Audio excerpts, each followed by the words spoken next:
Olá, seja muito bem-vinda, seja muito bem-vindo a mais um estudo nosso. Eu sou Bruna Paixão, estou aqui em nome da União Espírita de Piracicaba para mais uma quinta-feira, para quem nos acompanha de quinta, né? Em que estreamos com a sequência do estudo da obra, né? O Livro dos Espíritos. E eu queria já chamar Boanerges Tavares, meu amigo, companheiro deste trabalho. Bem-vindo, Boanerges. Olá, Bruna. Boa noite. E boa noite também você que está junto com a gente nesse estudo aí já há mais de um ano, não é? Esperamos que você continue, que as informações que nós estamos aqui passando para vocês estejam atendendo às suas expectativas de ter alguma informação a respeito da doutrina espírita. Não é É mesmo? isso aí. E a gente sempre reforça isso, não é, Bonerges? Porque isso aqui só existe porque existem pessoas do outro lado da tela nos assistindo. E é sempre importante para nós estarmos aqui falando com vocês, mesmo que a gente não veja vocês. Então, é por isso que a gente reforça, né? E vamos, então, começar com a nossa prece, como de costume, acalmando o nosso coração, elevando o nosso pensamento até Jesus, nosso mestre, nosso irmão mais velho, o nosso exemplo. Aquele que tanto nos ensinou sobre nosso Pai, que tanto nos ensinou sobre como viver e que tanto nos ensina até hoje, olhando pelo nosso planeta, sobre o amor que vem desse nosso Pai, desse Criador de todas as coisas, sobre o que é ser um homem de bem, o que é buscar estar mais próximo de Deus. E assim, pensando em Jesus, nós também pensamos todos os amigos, os espíritos os espíritos superiores que velam por nós, familiares, e que de alguma forma nos auxiliam nessa caminhada. Em especial, hoje, nesse estudo, rogamos aos bons espíritos que nos acompanham que eles se façam presentes, nos instruam, nos auxiliem com bons fluidos, com boas energias, para o melhor aprendizado, o maior aproveitamento possível da nossa conversa de hoje, do tema, do assunto. E assim, com as bênçãos de Deus, as quais pedimos, damos início ao nosso trabalho. Que assim seja. Então vamos lá, o nosso resumo da última semana, do nosso último estudo, tá? Nós encerramos um capítulo grande que era sobre a intervenção dos espíritos no mundo material. E nós conversamos sobre os pactos, entendendo a origem da palavra, né, que está relacionada a uma organização social, nações, federações, que celebram acordos, para a gente entender a profundidade da palavra. E também que a natureza inferior dos espíritos, ainda relacionadas à intenção de fazer o mal, é que gera uma sintonia entre desencarnados e encarnados e a comunhão de ideias na união de atormentar. Vamos colocar assim para resumir tudo, né? O que pode ser feito com essa comunhão de ideias inferiores. A natureza do espírito, conversamos sobre isso, né? Não é que o espírito não é má em essência, mas não esse tipo de natureza que a gente quis dizer, mas como as escolhas realizadas por esse espírito e criam uma relação que compromete as partes envolvidas, independentemente do resultado da ação. Então, isso gera um pacto, e isso tem consequências que nós conversamos. Também entendemos que não existe poder oculto, né? Mas pessoas que têm uma grande capacidade magnética, que se ligadas a pretensões más, podem se utilizar dessa ação com esse objetivo, né? E confundir, ludibriar pessoas, tá? Conversamos que quando usamos um objeto como referência, nos apoiamos no que se chama talismã, e que este pode sim ter até um efeito para nós, mas que para os espíritos o uso do objeto não tem efeito nenhum. O que acontece é que o desejo e o pensamento que os chamam, né, é que os atraem. e não o objeto, não o talismã. Então, dessa forma, o talismã perde valor e importância, né? E sobre os chamados feiticeiros, nós conversamos que se tratam de pessoas que têm certas faculdades, como forças magnéticas, como a gente acabou de falar, como uma característica do corpo físico mesmo. E também eles podem ter dupla vista, conversamos sobre essa dupla vista, e as quais, sem explicações para esses fenômenos até uma certa época, tornavam místicos e eram chamados de feiticeiros, né? Mas que isso não cabe mais porque nós entendemos esses fenômenos. Nós também falamos da capacidade de algumas pessoas de curar pelo contato, assim como outros fenômenos mediúnicos, né? E se as pessoas que têm essa capacidade estão imbuídas de boas intenções, elas recebem auxílio, elas recebem os auxílios dos bons espíritos. Só que nós temos que tomar cuidado com as pessoas que se utilizam dessas habilidades com intenções voltadas para interesses próprios, porque isso distancia do bem, tá? E também temos que tomar cuidado com as pessoas supersticiosas, que elas acabam às vezes distorcendo um fenômeno que é relativamente simples e o mais importante, natural, né? E por fim, ainda dentro do assunto, nós conversamos sobre as bênçãos e maldições. Conversamos que quando se maldiz alguém, quando se fala mal ou deseja mal, né, com pensamento ou palavra, se passa a ter plena responsabilidade por essa atitude e a gente acaba se comprometendo, né? E do outro lado, se há um ser, né, em algum estado, em algum momento vulnerável, pode ser que esse ser seja atingido por esse mau pensamento direcionado e isso se torna uma prova para aquele que recebe. Mas em todas as ocasiões nós conversamos que sempre há uma lição a ser aprendida e que nada nem ninguém se desvia da justiça e da providência divinas, tá? E com todos esses comentários nós encerramos então aquele capítulo e hoje a gente vai começar um novo capítulo, tá? Dentro desse livro segundo, que se chama Ocupações e Missões dos Espíritos. Então já vamos para a leitura da primeira pergunta. Pergunta 558. Alguma outra coisa incumbe aos espíritos fazer que não seja melhorarem-se pessoalmente?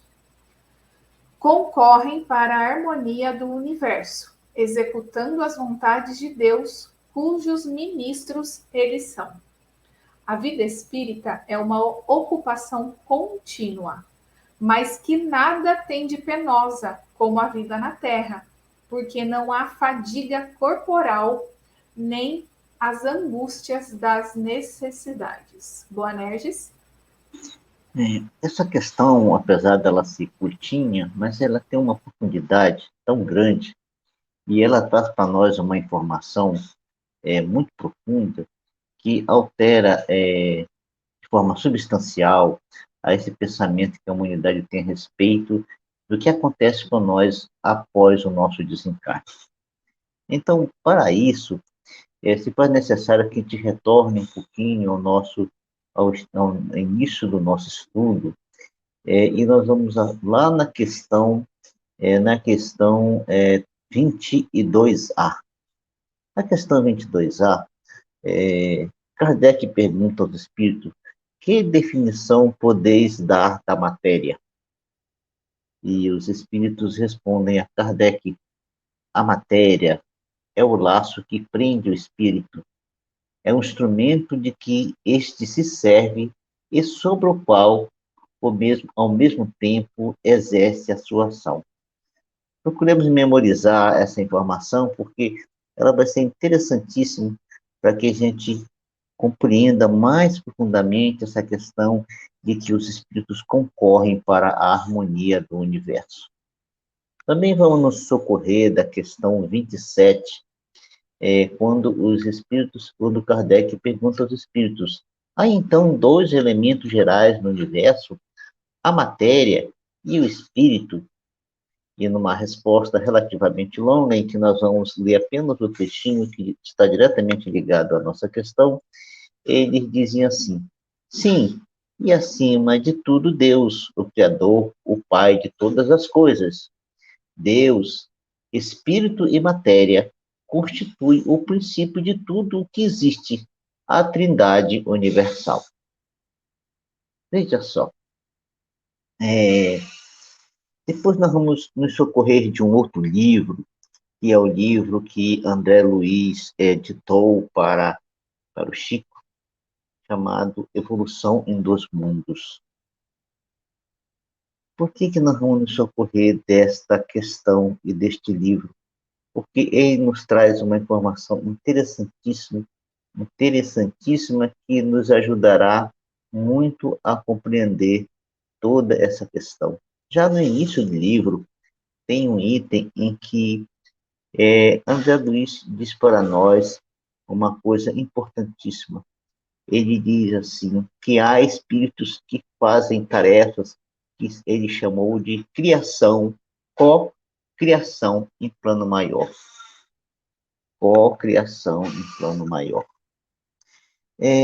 A gente tem uma informação da história religiosa do planeta, e de que quando o planeta surgiu, e por muitos séculos a gente acreditou que Deus teria agido diretamente na construção de nosso planeta.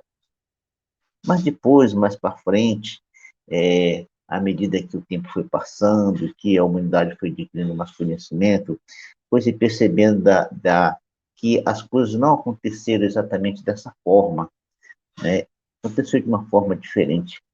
E existem muitas informações sobre isso na próprio conhecimento judaico sobre o assunto, há uma interpretação diferente dessa que o Ocidente tem. E para nós, os espíritas, tem um livro que vem, inclusive, antes do livro Evolução em Dois Mundos, que é o livro que Emmanuel editou para Chico. Ele fala o livro A Caminho da Luz.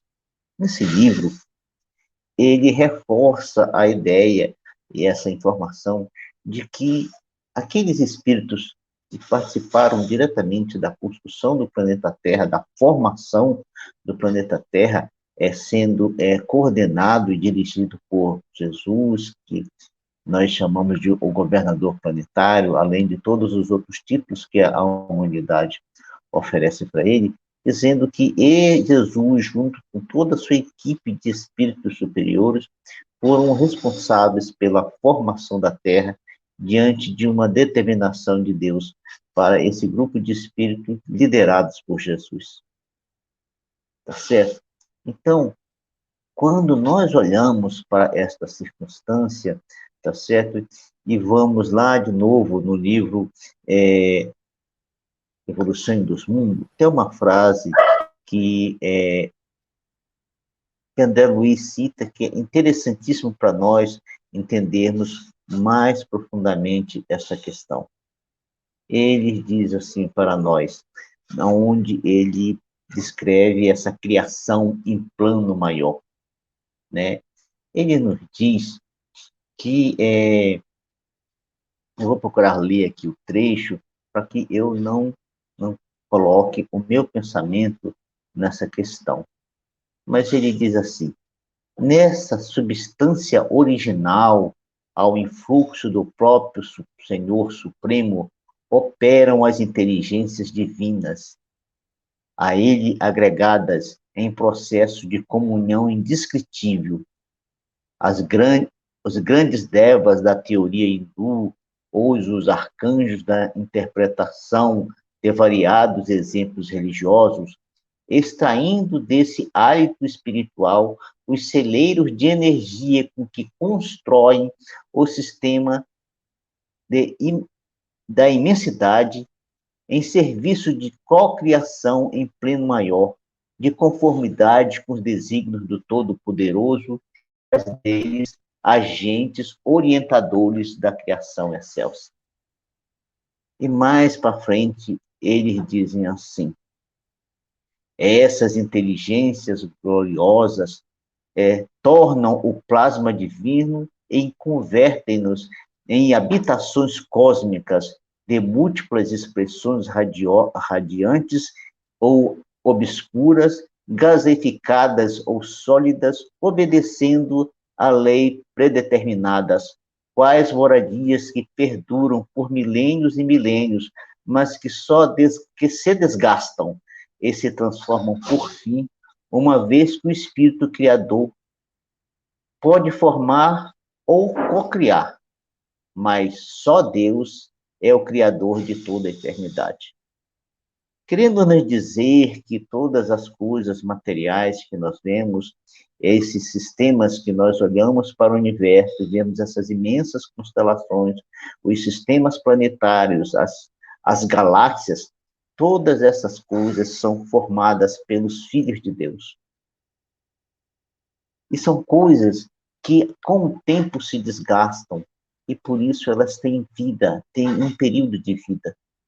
Tem um período de vida de alguns bilhões de anos, e isso já é uma coisa comprovada pela ciência, que esses planetas e esses sistemas materiais vão se desgastando pela própria ação do tempo e da sua movimentação pelo universo.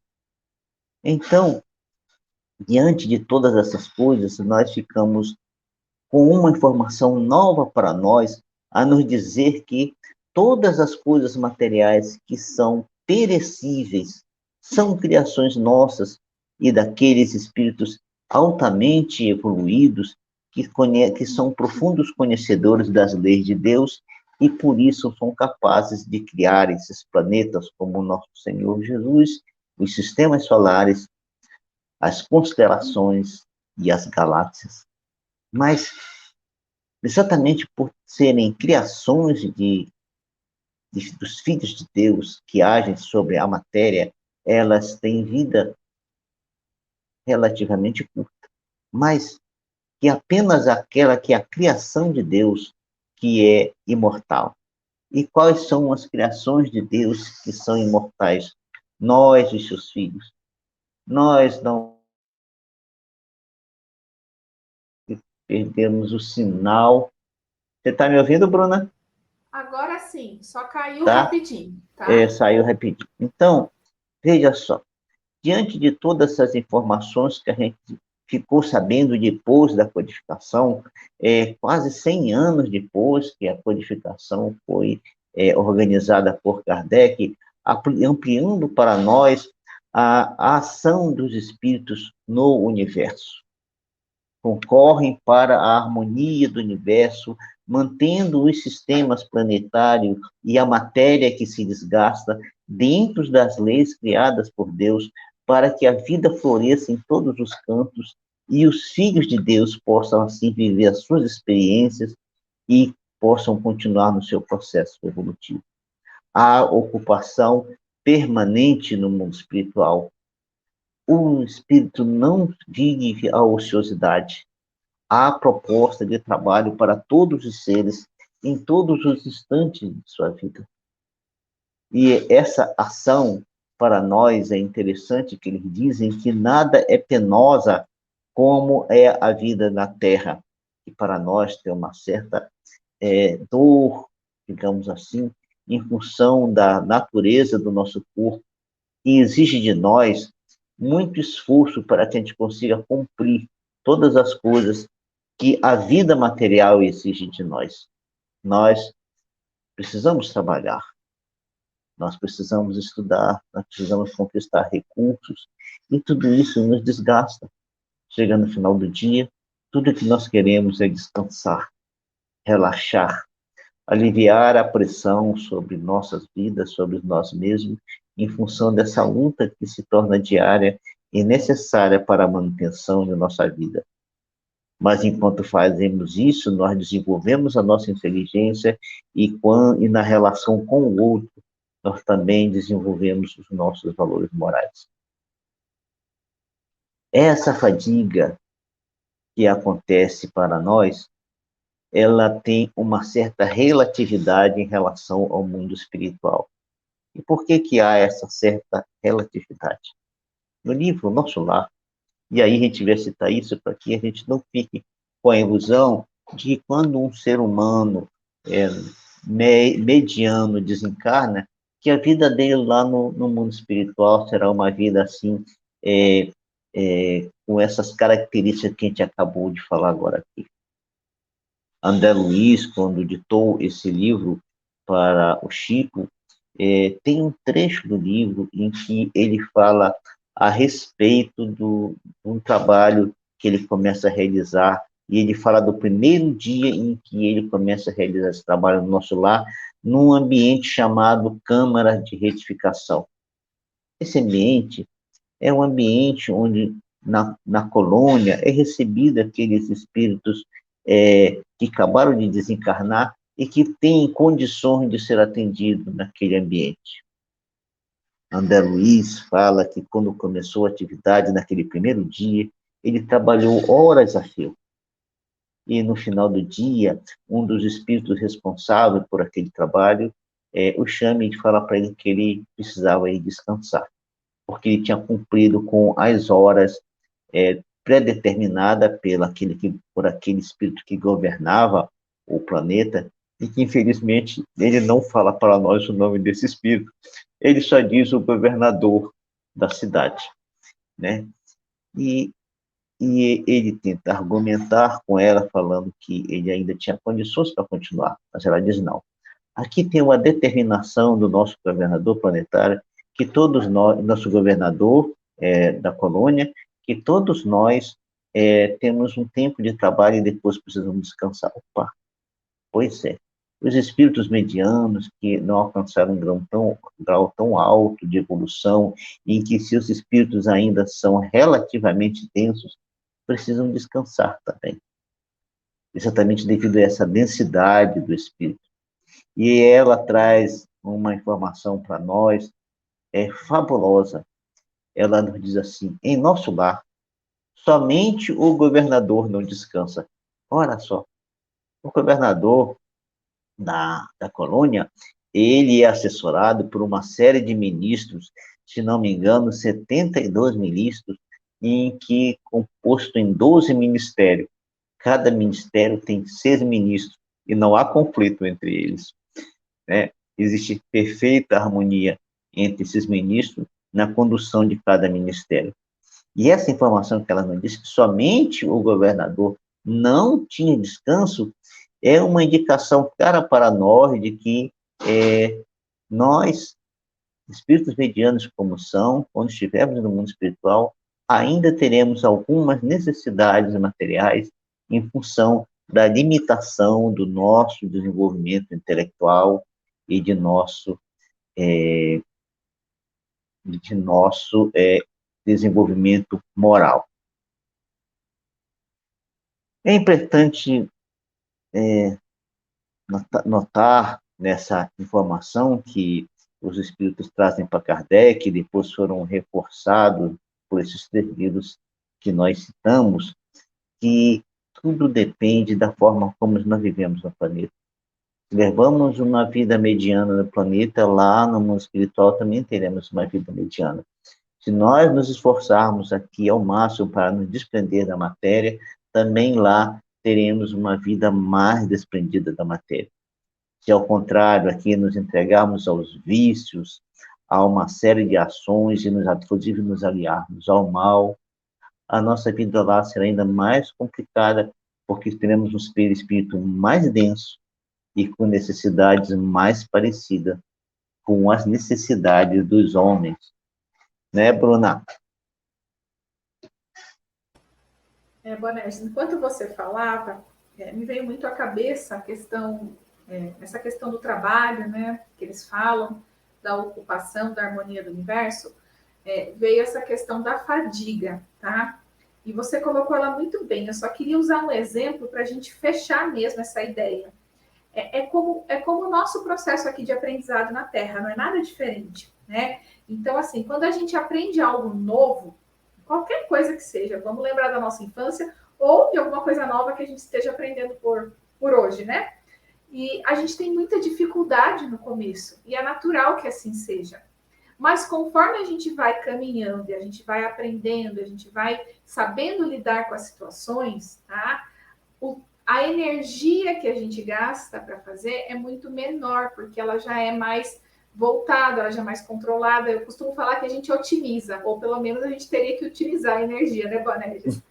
E assim é no plano espiritual. Tá? Os espíritos que são um pouco mais elevados é porque eles já caminharam mais, então eles já têm mais experiência e eles já sabem fazer as tarefas de uma forma em que não se cansem tanto. Tá? Basicamente é isso. Claro que isso é uma visão grosseira, porque a matéria, como o Boanerges falou, tem um peso muito grande. Então, se existe uma ligação muito forte com a matéria, esse espírito, com esse perispírito denso, tá? Ele vai de fato sofrer mais fadiga ou sofrer mais no geral por conta dessa ligação com a matéria. Mas a ideia é que conforme a gente caminha e ganha experiência, a gente vai entendendo por que não é tão penoso como eles falam, não é, Boanerges? Eu acho que é essa a ideia que eles nos trazem. É isso mesmo. Vamos continuar que tem mais em relação a essa ocupação dos espíritos. Vamos lá. 559. Também desempenham função útil no universo os espíritos inferiores e imperfeitos?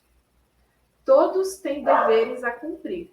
Para a construção de um edifício, não concorre tanto o último dos serventes de pedreiro como o arquiteto? Pois é. Então, acho que na semana passada ou na retrasada, nós tratamos a respeito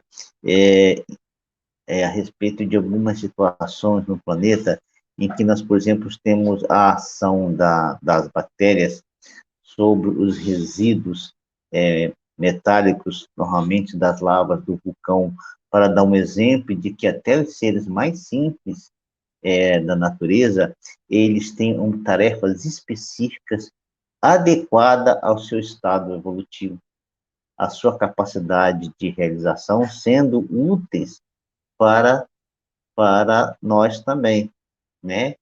Eles são úteis para nós fazendo aquelas atividades, permitindo mais tarde que naqueles ambientes floresça a vida. Assim também, em toda a escala do universo, desde os seres mais simples aos mais evoluídos, existem tarefas. E elas só são específicas porque elas dizem respeito àquilo que você está habilitado a fazer, daquilo que você é capaz de realizar. E aí, para ficar bem mais claro para nós, eles dão um exemplo da construção de um edifício. Se a gente parar para pensar um pouquinho, imaginar a construção de um edifício, que gama imensa de profissionais que se aplica a essa construção. Desde o profissional mais simples, aquele que é o ajudante, ou aquele que faz a limpeza, até aquele que projeta, que calcula, que idealiza, os que coordenam, os que realizam todas as outras atividades, os que não só coordenam, mas tem aqueles que distribuem as tarefas e que fazem a análise de tudo que está sendo construído para que a obra seja a mais correta e a mais perfeita dentro das técnicas humanas conhecidas para aquela construção. E não para por aí, porque também tem aqueles que entram com os valores financeiros para que a obra se torne uma realidade. Então, uma gama imensa de seres humanos, de profissionais que se aplica nessa construção. Agora, se na construção de um edifício a gente é capaz de perceber toda essa variedade e essa gama relativamente grande de profissionais, imaginamos só nas construções do que diz respeito às coisas do universo. A construção, por exemplo, de um planeta, como foi a construção do nosso planeta. Nós não temos a menor ideia da gama de variedade de seres com capacidade e conhecimento e da hierarquia que poderia existir, que existiu para que nosso planeta se tornasse uma realidade. Não é, Bruna? Sim, Boanerges. E vamos lá, que temos mais perguntas. Vamos para 560 agora. Tem atribuições especiais cada espírito? Todos temos que habitar em toda parte e adquirir o conhecimento de todas as coisas. presidindo sucessivamente ao que se efetua em todos os pontos do universo. Mas, como diz o Eclesiastes, há tempo para tudo. Assim, tal espírito cumpre hoje neste mundo o seu destino, tal outro cumprirá ou já cumpriu o seu em época diversa, na terra, na água, no ar, etc. Pois é. Então, quando ele diz assim que nós temos que habitar em toda parte e adquirir o conhecimento de todas as coisas, é exatamente isso mesmo. Porque para que a gente possa passar de degrau evolutivo, é necessário que naquele nível evolutivo a gente conheça todas as coisas que é possível adquirir naquele nível evolutivo. Porque como podemos imaginar como um espírito que chega ao grau de espírito perfeito, como ele poderia governar, participar da construção de um planeta, idealizar a construção do planeta, coordenar a construção desse planeta e, ao mesmo tempo, ainda não só construir fisicamente, materialmente o planeta, mas criar todas as condições para que a vida floresça nele, com todos os detalhes para que essa vida comece desde o ser mais simples até o estado mais complexo, que é esse que nós estamos agora aqui. Se nós pararmos para pensar nisso, nós podemos imaginar a capacidade de conhecimento do nosso Mestre Senhor? Não, ainda não conseguiremos, porque além de fazer tudo isso, ele participa de toda a programação da vida do planeta e da construção e da constituição dos países, dos programas das nações, de todo o desenvolvimento tecnológico do planeta e de todo o desenvolvimento intelectual e moral para que o planeta alcance o destino pela qual ele está programado por Deus. Então, esse espírito possui o conhecimento a tal ponto dele conhecer todos os detalhes de tudo isso. Apesar dele ter todas as informações que lhe são prestadas pelos seus auxiliares, mas ele precisa conhecer tudo, porque em muitas circunstâncias ele terá que dar resposta para isso. Tem uma situação interessantíssima que está agora, eu falando isso, Bruna, me lembrei de um fato muito interessante que está no livro Brasil, Coração do Mundo, Pátria do Evangelho. Um dado momento, Ismael o procura e diz assim para ele: Senhor, os brancos estão escravizando os índios, como é que a gente resolve isso? Ele diz assim: vamos fazer o seguinte, você vai pegar lá na África, muitos dos espíritos que estão lá, nasceram lá, no povo negro, e vai trazer eles para o Brasil para que eles possam, com a sua cultura, com a sua forma de viver e com seus valores, contribuir para a construção do Brasil. Veja só, Ismael estava preocupado com uma coisa e Jesus dá uma outra solução para ele. Ele falou: caramba, o que ele está querendo? Não é, Bruna? O que será que Jesus está querendo com isso? O que ele estava querendo com isso é esse povo que nós somos agora. Essa mistura muito estranha. Em todo o planeta não há nada igual a nós, com a característica desse povo que nós somos.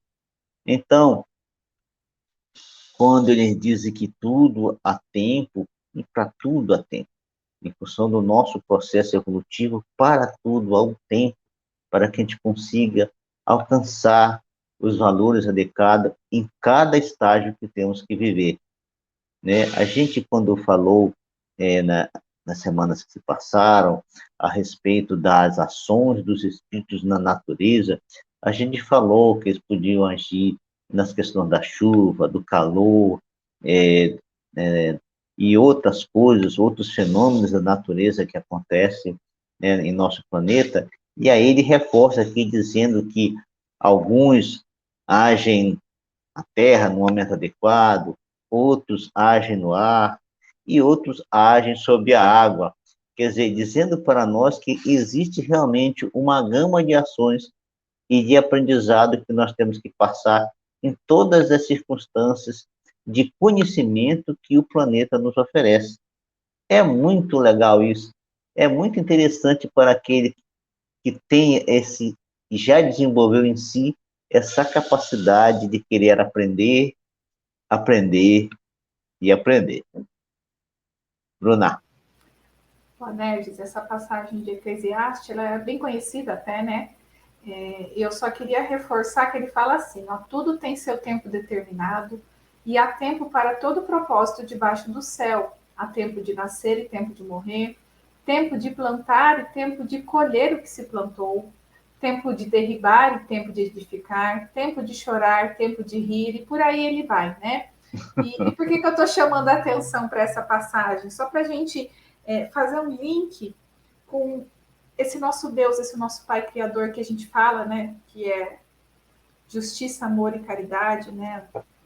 E quando a gente fala que tem um tempo para tudo, um tempo determinado e um propósito para tudo, a gente vem falando muito disso por causa dos temas que a gente vem estudando, né? E aí a gente vem aqui e começa esse capítulo sobre ocupações e missões dos espíritos, e a gente fala de novo que cada um, dentro da sua contribuição, seja ela menor que for ou seja maior, concorre para o que se chama harmonia do universo e que tem um tempo para tudo. Então a gente está mais uma vez olhando para essa grandiosidade que a gente ainda nem sabe explicar, que é Deus, que é o nosso Pai, né? Então, e aí eu queria deixar uma mensagem, já aproveitar, Banerjes, que eu acho que é muito importante, que quando a gente tem a certeza de que há um tempo para tudo, tá? A gente pode, inclusive, ficar mais tranquilo, mais calmo, a gente não precisa estar ansioso pelo futuro, né? A gente pode, claro, temos responsabilidades com conhecimento, a gente tem a obrigação de se desenvolver moralmente, intelectualmente, tá? Para poder avançar mais aí e poder, inclusive, ajudar mais. Mas quando a gente tem a certeza de que tem esse tempo para tudo, tá? Tem esse Deus que sabe exatamente tudo isso, que a gente nem imagina, né? A gente fica mais, eu não diria calmo, mas a gente se sente no nosso lugar, a gente se sente herdeiro divino, não é, Boner? A gente se sente exatamente o que Jesus vem falar para a gente, né, desse Pai. Então, só queria lembrar disso, né? Para quem está ansioso, para quem está passando por algum momento difícil, né? Tudo tem uma razão e tudo tem o seu tempo. Eu acho que isso é muito interessante. É sim, porque quando nós nos descobrimos na posição que nos encontramos e temos consciência da posição que nós nos encontramos, dos nossos limites, dos nossos compromissos, das coisas que começam a acontecer na nossa vida, com a consciência dessa realidade, a vida fica mais fácil, ela fica menos dolorosa e a gente não se revolta diante quando a dor surge em nós, né? Quando ela se aproxima da nossa, bate na nossa porta, a gente, lógico, vai lutar, vai desenvolver todos os recursos para minimizá-la, não é? Mas a gente faz isso com consciência, sem revolta, sem lamentações, às vezes até com uma tristeza natural, afinal de contas, estamos na condição humana, não é? E sentir tristeza não há nada de errado em sentir. A gente só não pode ficar nela por muito tempo, que aí pode nos levar a outra situação. Então, a gente tendo essa informação, para nós, ela é extremamente consoladora, né? E aí a gente até vence alguns outros obstáculos em nós, como o orgulho, a arrogância, o egoísmo, né? E outros sentimentos que nos limita tanto, não é mesmo? Porque a gente fala, eu estou assim, meu limite é esse. Então, se a gente conseguir descobrir as nossas fraquezas, tem essa fraqueza, tem aquela outra ali, fica mais fácil a gente se conduzindo e saber conviver com nossos próprios erros e não sofrer tanto com eles.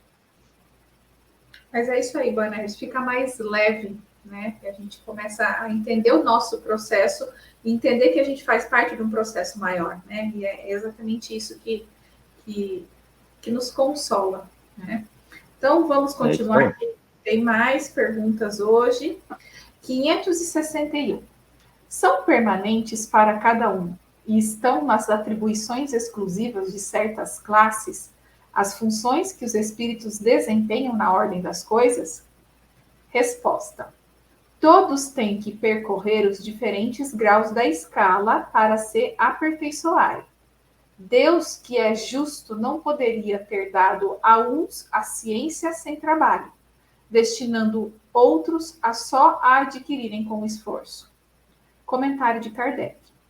É o que sucede entre os homens, onde ninguém chega ao supremo grau de perfeição numa arte qualquer, sem que tenha adquirido os conhecimentos necessários, praticando os rudimentos dessa arte.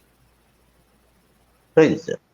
A gente tinha, e eu acho que até em algumas culturas religiosas, tinha essa ideia de que existiam alguns seres criados por Deus para funções específicas e que, para sempre, eles fariam essas funções, não é? Aí, a doutrina espírita traz uma informação completamente diferente, primeiramente nos apresentando a escala espírita que nós estudamos, sei lá, acho que ano passado.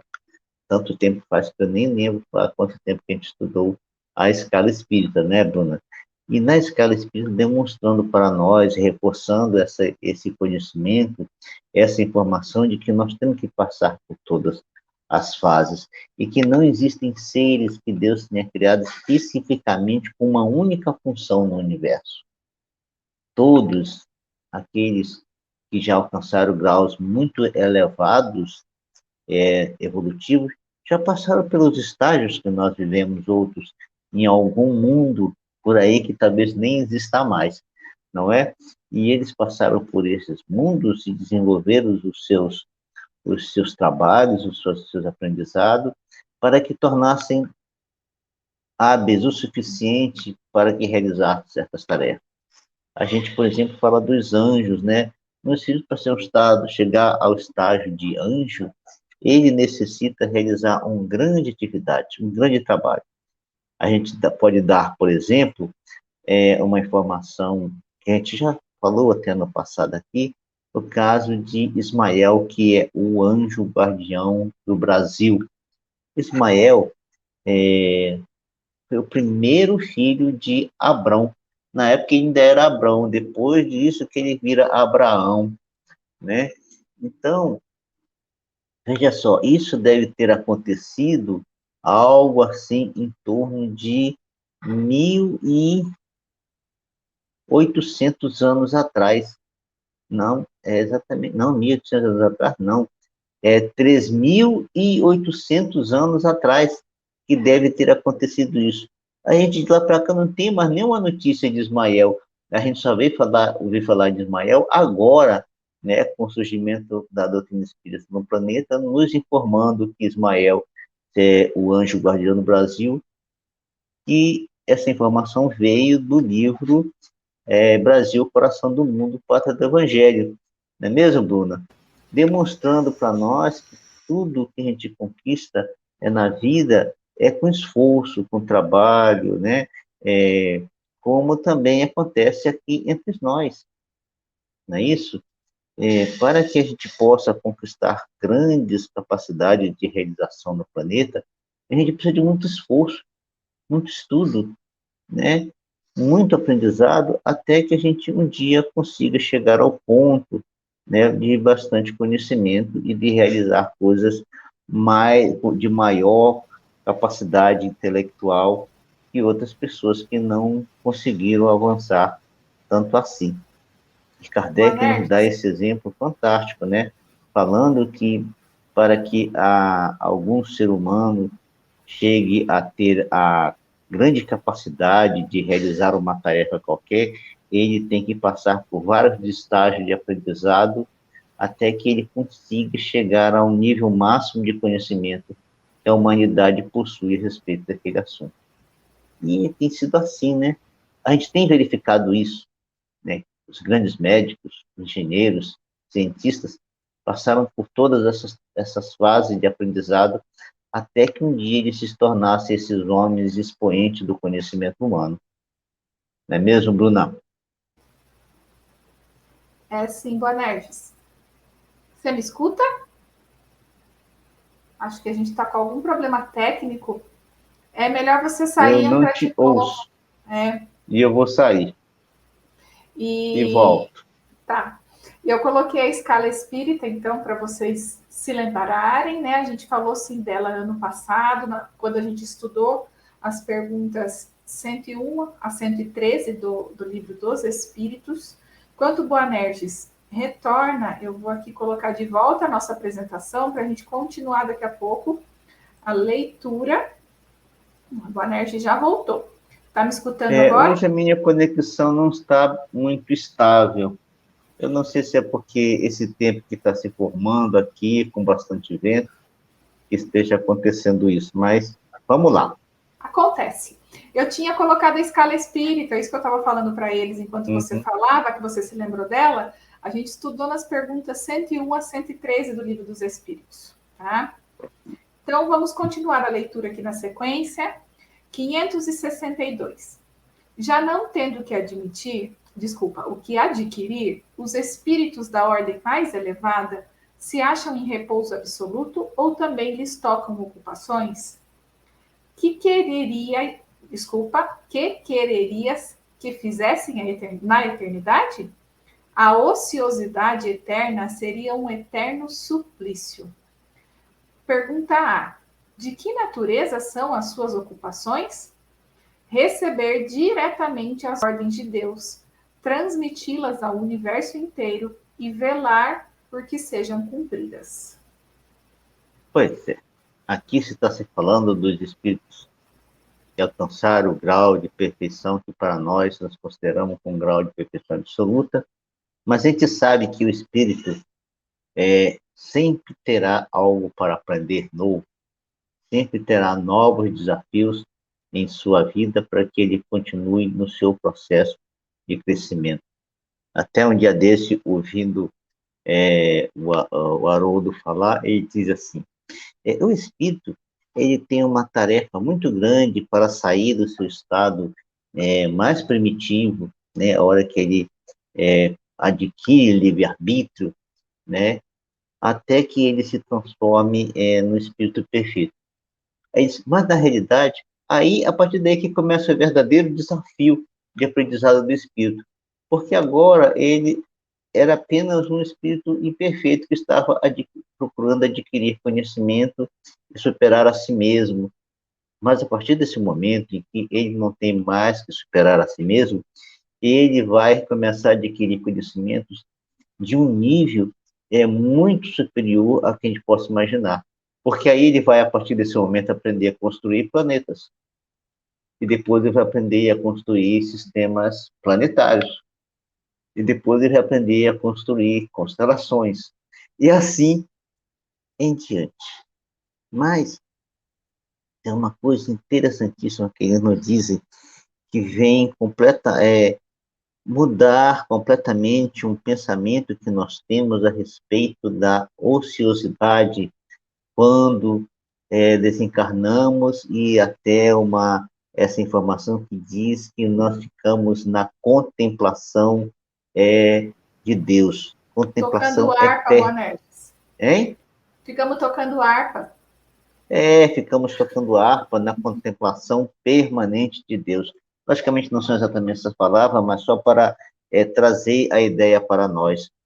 Né? E diz, isso seria, assim, uma ociosidade, seria um suplício para o espírito, porque o espírito que não para de pensar nunca e de aprender e de se desenvolver, imagina só, ficar sem fazer nada no universo, por toda a eternidade, por ser um ser imortal, por ser um ser que não morre jamais, e ficar eternamente na contemplação de Deus. O que alguns acham que seria assim mesmo, eles nos dizem, seria um suplício eterno, não é? Então, esses espíritos que alcançaram esse nível evolutivo, como Jesus, quando ele nos dizia que ele e o Pai eram um só, não é? E guardando as devidas proporções, quando Paulo diz, não sou eu, mas que vivo, mas o Cristo que vive em mim, demonstrando para nós essa relação que a gente tem com o ser superior, quando alcançamos esse nível. Então, esses espíritos que conseguem receber diretamente as ordens de Deus por mérito próprio e transmitem essas ordens de nosso Pai por todo o universo em favor de todos nós. Estamos ainda na nossa caminhada ainda de relativamente comprometida com as leis de Deus para nos ajudar a nossa libertação, para nos ajudar na nossa caminhada, nos orientando, nos inspirando, fazendo propostas para nós, refazendo a proposta, porque nós, às vezes, no uso do nosso livre-arbítrio, seguimos um outro caminho daquilo que tinha sido proposto antes, e eles refazem a proposta, para que a gente saia do planeta vitorioso. Depois a gente muda de novo, eles refazem a proposta para nós. Até o último dia da nossa existência no planeta, eles ficam fazendo e refazendo proposta para que a gente consiga cumprir com a nossa programação por determinação de Deus, por ser uma ordem de Deus para cada um de nós. Boanerges, eu acho que o cerne dessa questão é que quando se chega a esse nível de perfeição, e, enfim, receber diretamente as ordens de Deus, não se faz por obrigação, se faz por amor, se faz por algo muito maior, que ainda a gente não compreende a grandeza ou como funciona, mas é que não é um trabalho, não é.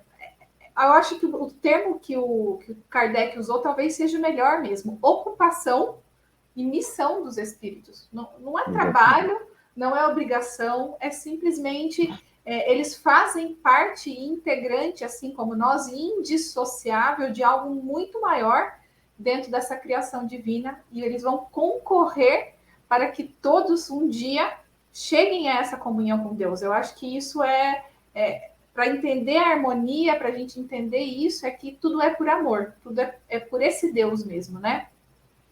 E quando eles colocam a palavra por ordem de Deus, logicamente é pobreza da nossa linguagem, né? Não há ideia de dizer que, como Deus é o Senhor Supremo do universo, o Criador de todas as coisas, e que nada acontece sem a sua permissão, sem o seu consentimento, e que ele tem consciência de todas as coisas, não é? É nesse sentido, quer dizer, por determinação absoluta do Senhor do universo, mas é com amor, não uma ordem, como um ser humano às vezes se manifesta quando passa uma determinação para alguém, não é? Exatamente.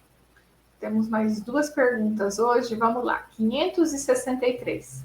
São incessantes as ocupações dos espíritos? Incessantes, sim, atendendo-se a que sempre ativos são os seus pensamentos, porquanto vivem pelo pensamento. Importa, porém, não identifiqueis as ocupações dos espíritos com as ocupações materiais dos homens. Essa mesma atividade lhes constitui um gozo pela consciência que têm de ser úteis. Pergunta A. Concebe-se isto com relação aos bons espíritos? Dar-se-á, entretanto, o mesmo com os espíritos inferiores? A estes cabem ocupações apropriadas à sua natureza. Confiais, porventura, ao obreiro manual e ao ignorante trabalhos que só o homem instruído pode executar? Pois é, não é? Então, de novo, entra a palavra aqui, incessante, né? E ele traz para nós uma informação muito legal, e ele diz que isso está de acordo com a atividade de seus pensamentos, né? Porque o espírito vive pelo pensamento, ou seja, esse viver pelo pensamento é que esse é o atributo principal do espírito, porque como nós aprendemos lá na primeira questão do Livro dos Espíritos, quando Kardec pergunta o que é Deus, os espíritos respondem para ele: a inteligência suprema, causa primeira de todas as coisas. E nós, sendo os seus filhos, também para nós somos inteligência. Pensamos. O nosso primeiro atributo de pensar é o que nos distingue de todas as outras coisas no universo. Então, por pensarmos constantemente, é que nós realizamos as coisas. Não exatamente quando eles falam como o ser humano, porque nós pensamos, idealizamos, mas nós usamos o nosso corpo físico para fazer as coisas. O espírito, na sua essência, não usa o seu corpo para fazer as coisas. Ele usa o pensamento, a energia do seu pensamento agindo sobre o fluido cósmico universal e que ele realiza as coisas que ele pode fazer. E esse fazer para ele, essa ocupação, para ele não é algo que torne para ele igual à ação do homem, porque pensa e o espírito e a energia do seu pensamento agindo sobre o fluido cósmico, as coisas acontecem. Já para nós, não.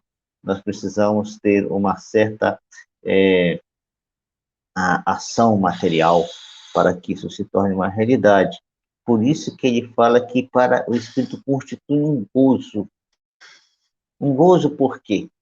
Porque quando ele pensa em algo, idealiza algo e torna esse algo uma realidade, esse pensar, esse construir coisas pelo seu pensamento, tem uma utilidade para um outro ser. Haverá uma utilidade, porque senão ele estaria pensando coisas inúteis e fazendo coisas que não estão em desacordo com as leis de Deus. Então, quando ele pensa que ele vive exatamente em sintonia com as leis de Deus, ele cria coisas úteis. Por isso que para ele há um gozo, essa alegria, porque ele faz por amor, como você frisou, Bruna. Realiza as coisas que faz por pleno amor e por obediências às determinações de Deus, que ele vai trabalhando e sendo útil em todas as circunstâncias de sua vida. Tá certo? Então, a gente pode considerar isso em todos os níveis da vida espiritual, porque também os espíritos inferiores, eles também são úteis, conforme a gente conversou agora há pouco, e realizando as coisas que estão de acordo com a sua atividade, tá certo? Não podendo ele ainda realizar grandes atividades como se fosse um espírito mais evoluído, assim como nós também aqui no planeta, e realizamos nossas tarefas conforme a nossa capacidade, conforme o nosso aprendizado, conforme o nosso conhecimento das leis da matéria, e aí a gente pode executar certas coisas. Tem a mesma correlação. Então, o Kardec finaliza essa questão na 563A, dando esse exemplo para nós. Aquilo que um homem instruído é capaz de executar, o homem com menos conhecimento não é capaz. Não é mesmo, Bruna? É isso aí, Boanerges. Vamos ler, então, a última pergunta de hoje, 564. Haverá espíritos que se conservem ociosos, que em coisa alguma útil se ocupem? Mas esse estado é temporário e dependendo do desenvolvimento de suas inteligências. Há certamente como há homens que só para si mesmos vivem. Pesa-lhes, porém, essa ociosidade, e cedo ou tarde o desejo de progredir lhes faz necessária a atividade, e felizes se sentirão por poderem tornar-se úteis.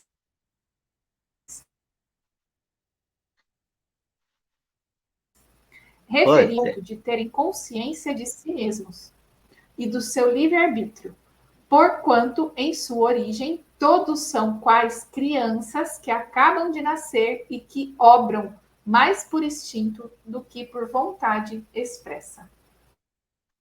E aqui nós, mais uma vez, vamos nos socorrer do livro Nosso Lar, né, que André Luiz dita para Chico, tem uma conversa de um espírito com característica feminina com o ministro Clarencio.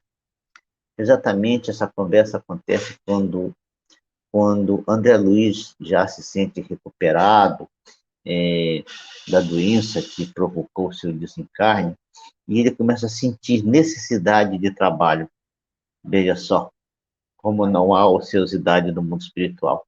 Ele começa a sentir necessidade de trabalho, e num diálogo com o seu enfermeiro, o enfermeiro o estimula a procurar o ministro Clarencio para que ele peça uma atividade para o ministro. Mas o que André queria, na realidade, fazer era fazer a sua atividade como ser humano, médico humano. Mas só que essa capacidade do médico humano não se aproxima nem de perto da capacidade que um médico espiritual é capaz de entender, de executar e de realizar. Porque o médico humano cuida do corpo físico. O médico espiritual, ele cuida da alma, ele cuida do perispírito. Então, o negócio é em outro nível. E o ministro concede uma entrevista para André Luiz. E o ministro usa de uma tática interessante. Quando André Luiz chega lá, na hora da entrevista do André, tem um outro espírito junto, que é um espírito com característica feminina, e primeiro o ministro chama a esse espírito com característica feminina para se expressar, e falou. E ela começa a fazer uma série de reclamações, uma série de argumentações da vida que ela estava levando no planeta, ali na colônia.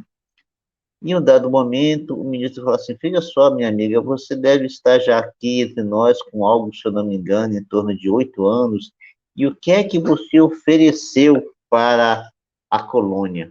Você aqui tem moradia, você tem alimentação, você tem todos os recursos que a colônia oferece, mas você de nada ofereceu à colônia, demonstrando que os espíritos que não adquiriram plena consciência de si mesmo, mesmo nesse estágio evolutivo, ficam em ociosidade. Mas ficam em ociosidade, mas sentem uma necessidade interior de mudança. Apesar de sentirem a necessidade interior de mudança, também ainda não se apresentam bem dispostos a realizar em si essa mudança. Então, essa nossa irmã vai até o ministro pedindo algumas coisas a mais para ele, mas como ela não tinha sido capaz de realizar nenhum trabalho em favor da colônia, e ela só recebia da colônia, para ela foi negado qualquer coisa a mais do que ela já tinha. E aí ele recomenda a ela que ela voltasse para o lugar onde estava, que meditasse um pouco mais, analisasse as circunstâncias de sua vida, de tudo que ela tinha recebido, e por nada ter oferecido, que ela pudesse, assim, libertar-se dessa situação, desse estado mental, desse estado psicológico, e passasse a ser útil. André Luiz, após essa entrevista, começou a reavaliar ali mesmo qual que eram os propósitos dele, e vai, com mais humildade, pedir uma simples tarefa para o ministro, aonde depois ele é designado para ir lá para as câmaras de retificação. E interessante que André Luiz, depois de passar pela primeira experiência do seu primeiro dia nas câmaras de retificação, ele conta da alegria interior que ele sentiu por ter realizado o trabalho lá, humilde, simples, né, de alguém que fosse um operário bem pouco qualificado, não como um médico que ele imaginava que poderia exercer essa função, e que ele disse que sente uma alegria profunda por ter sido útil, né? Por ter sido útil. Então, esses espíritos que ficam nesse estado que nós citamos agora dessa nossa irmã, num dado momento, sentirão o impulso interior pela necessidade da felicidade. Porque uma das coisas que o espírito sente para sempre em si é a necessidade de ser cada vez mais feliz. Nós também aqui, nenhum de nós quer ser infeliz. Nós buscamos pela felicidade, às vezes de forma equivocada, considerando que a felicidade está nos bens materiais, ou num cargo, ou em outras coisas qualquer, mas nós sentimos essa necessidade de ser feliz, não é isso? Então, esses espíritos que estão nessa situação, em que vivem na ociosidade, eles, na realidade, um dia acordarão, um dia sentirão necessidade de se renovar. No momento, como os próprios espíritos dizem, eles agem como crianças, ainda inconsequentes pelos seus atos, mas, num dado momento, em função dessa necessidade de sermos felizes, acordarão e procuram agir de tal forma que consigam caminhar em direção à felicidade, que é aquilo que todos nós desejamos em todos os instantes de nossa vida. É isso aí, Vanessa. Eu queria lembrar que semana que vem tem novamente o estudo e nós vamos continuar com esse tema. A gente não esgotou ele, então nós vamos continuar estudando ocupações e missões dos espíritos. E eu já vou passar para o Bonetti, que hoje eu estou com uma participação especial aqui que vocês estão ouvindo. Ele está um pouco empolgado, meu cachorro. Então, já vou passar para você fazer a prece. Agradeço a presença de todos, a participação, né? Esse momento é uma honra estarmos aqui dividindo esse momento, né? Então, até breve. É o terceiro, ele hoje fazendo o papel do terceiro membro do nosso estudo, não é? Então, mais uma vez, olhando para o nosso estudo de hoje e percebendo a grandiosidade dos ensinamentos para nós, que sejamos capazes de considerar todas essas informações e assim possamos transformar a nossa vida aqui no planeta, rever o nosso padrão de pensamento e de sentir e a forma como vivemos. Estamos sendo úteis, estamos fazendo coisas para aprender a ser útil, para não só para nós, não vivendo só para nós, mas vivendo também para o nosso irmão, nosso semelhante, sendo capazes em nossas famílias de ser útil dentro da própria família e não ser um peso para os outros, ser útil para se libertar do nosso orgulho, do nosso egoísmo e do mal que carregamos dentro de nós mesmos. Por isso, Pai amado, Senhor da vida, Senhor de todas as coisas e de todas as leis do universo, nós te agradecemos mais uma vez por essa oportunidade sem igual que tu oferece para nós, os seus filhos, que ainda caminhamos pesadamente pelo chão árido do planeta, na esperança que um dia sejamos capazes de honrar com os teus filhos que já avançaram muito mais que nós. Por isso, na certeza e na esperança de que isso um dia se tornar uma realidade, te agradecemos mais uma vez. Muito obrigado, Pai, e abençoa, Senhor, os nossos propósitos. Mas que, acima de tudo, se cumpra a tua vontade e não a nossa. Que assim seja.